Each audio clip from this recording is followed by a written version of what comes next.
Hi, in this video I'm going to show you how to enable shared folders between your VirtualBox VM and your host, which is your computer that you're running VirtualBox on.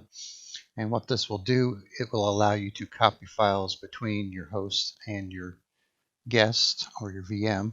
So it's pretty simple to set up. So what you want to do is for whatever VM you want to be able to do this on, you have it open here. Go to Devices, Shared Folders, and then Shared Folder Settings. And then what you want to do is you want to add a new shared folder from here. And from the folder path, since there's nothing that I have from before, you want to pick Other. And then this will open up your file system on the host computer. So then you want to just browse to whatever folder you want. So I'm going to do this temp folder here, select it. And you can also type in the path if you want. And if you want to make it read-only to where they could read it, they can't add stuff to it or delete files in there, you could pick this option.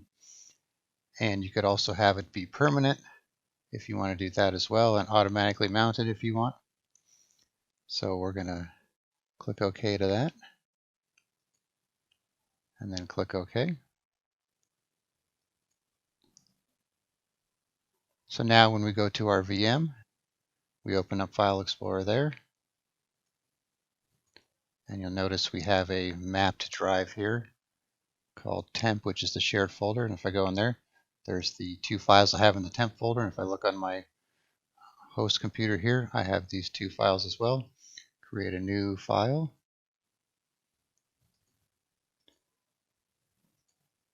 Go back here and refresh. And there it is. Pretty simple.